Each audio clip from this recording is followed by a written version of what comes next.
निष्कर्ष। इस अध्याय में 5 प्रमुख बिंदुओं पर विचार किया गया, जिनमें सर्वप्रथम अध्याय 7 के अंत में योगेश्वर श्री कृष्ण द्वारा बीजारोपित प्रश्नों को स्पष्ट समझाने की जिज्ञासा से इस अध्याय के आरंभ में अर्जुन ने 7 प्रश्न किए कि भगवान, जिसे आपने कहा वह ब्रह्म क्या है, वह अध्यात्म क्या है, वह संपूर्ण कर्म क्या है, अधिदैव, अधिभूत और अधियज्ञ क्या है, और अंतकाल में आप किस प्रकार जानने में आते हैं कि कभी विस्मृत नहीं होते। योगेश्वर श्री कृष्ण ने बताया कि जिसका विनाश नहीं होता वही पर ब्रह्म है। स्वयं की उपलब्धि वाला परम भाव ही अध्यात्म है, जिससे जीव माया के आधिपत्य से निकलकर आत्मा के आधिपत्य में हो जाता है, वही अध्यात्म है। और भूतों के वे भाव जो शुभ अथवा अशुभ संस्कारों को उत्पन्न करते हैं, उन भावों का रुक जाना, विसर्ग, मिट जाना ही कर्म की संपूर्णता है।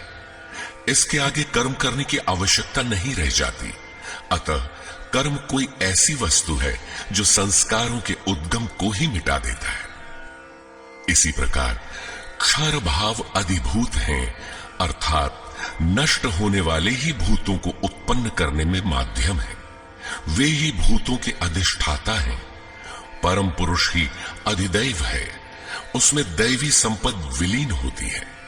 इस शरीर में अधियज्ञ मैं ही हूं, अर्थात जिसमें यज्ञ विलय होते हैं वह मैं हूं।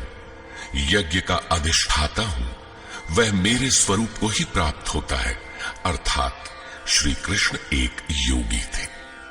अधियज्ञ कोई ऐसा पुरुष है जो इस शरीर में रहता है, बाहर नहीं। अंतिम प्रश्न कि अंत समय में आप किस प्रकार जानने में आते हैं।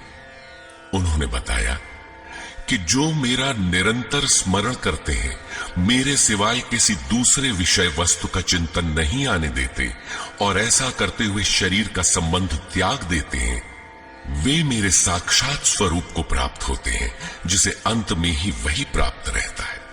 शरीर की मृत्यु के साथ यह उपलब्धि होती हो ऐसी बात नहीं है। मरने पर ही मिलता तो श्री कृष्ण पूर्ण न होते। अनेक जन्मों में चलकर पाने वाला ज्ञानी उनका स्वरूप न होता। मन का सर्वथा निरोध और निरुद्ध मन का भी विलय ही अंतकाल है, जहां फिर शरीरों की उत्पत्ति का माध्यम शांत हो जाता है। उस समय वह परम भाव में प्रवेश पा जाता है, उसका पुनर्जन्म नहीं होता। इस प्राप्ति के लिए उन्होंने स्मरण का विधान बताया। अर्जुन, निरंतर मेरा स्मरण कर और युद्ध कर, दोनों एक साथ कैसे होंगे? कदाचित ऐसा हो कि जय गोपाल हे कृष्ण कहते रहें, लाठी भी चलाते रहें। स्मरण का स्वरूप स्पष्ट किया कि योग धारणा में स्थिर रहते हुए मेरे सिवाय अन्य किसी भी वस्तु का स्मरण न करते हुए निरंतर स्मरण कर। जब स्मरण इतना सूक्ष्म है तो युद्ध कौन करेगा?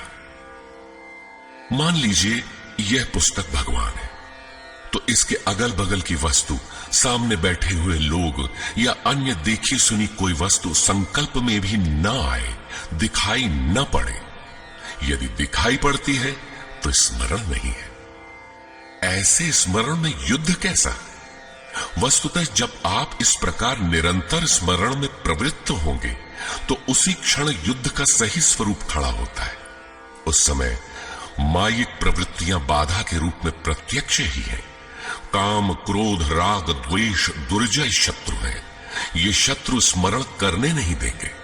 इनसे पार पाना ही युद्ध है। इन शत्रुओं के मिट जाने पर ही व्यक्ति परम गति को प्राप्त होता है।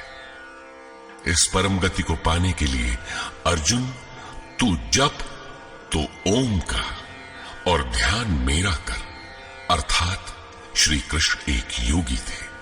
नाम और रूप आराधना की कुंजी है। योगेश्वर श्री कृष्ण ने इस प्रश्न को भी लिया कि पुनर्जन्म क्या है, उसमें कौन कौन आते हैं। उन्होंने बताया कि ब्रह्मा से लेकर यावन मात्र जगत पुनरावर्ती है, और इन सब के समाप्त होने पर भी मेरा परम अव्यक्त भाव तथा उसमें स्थिति समाप्त नहीं होती। इस योग में प्रविष्ट पुरुष की दो गतियां हैं। जो पूर्ण प्रकाश को प्राप्त षडैश्वर्य संपन्न ऊर्ध्व रेता है, जिसमें लेश मात्र भी कमी नहीं है, वह परम गति को प्राप्त होता है। यदि उस योग कर्ता में लेश मात्र भी कमी है, कृष्ण पक्ष सी कालिमा का संचार है, ऐसी अवस्था में शरीर का समय समाप्त होने वाले योगी को जन्म लेना पड़ता है। वह सामान्य जीव की तरह जन्म मरण के चक्कर में नहीं फंसता, बल्कि जन्म लेकर उससे आगे की शेष साधना को पूरा करता है। इस प्रकार आगे के जन्म में उसी क्रिया से चलकर वह भी वहीं पहुंच जाता है जिसका नाम परम धाम है। पहले भी श्री कृष्ण कह आए हैं कि इसका थोड़ा भी साधन जन्म मरण के महान भय से उद्धार करा के ही छोड़ता है। दोनों रास्ते शाश्वत हैं, अमिट हैं। इस बात को समझकर कोई भी पुरुष योग से चलायमान नहीं होता। अर्जुन, तू योगी बन। योगी वेद, तप, यज्ञ और दान के भी पुण्य फलों का उल्लंघन कर जाता है, परम गति को प्राप्त होता है। इस अध्याय में स्थान स्थान पर परम गति का चित्रण किया गया है, जिसे अव्यक्त, अक्षय और अक्षर कहकर संबोधित किया गया है, जिसका कभी क्षय अथवा विनाश नहीं होता। अतः ओम तत्सदिति श्रीमद् भगवद गीता सूपनिषत्सु ब्रह्म विद्यायाम योग शास्त्रे श्री कृष्ण अर्जुन संवादे अक्षर ब्रह्म योगो नाम अष्टमोऽध्यायः। इस प्रकार स्वामी अड़गड़ानंकृत श्रीमद् भगवद गीता के भाष्य यथार्थ गीता का 8वां अध्याय पूर्ण होता है। हरि ओम तत्सत।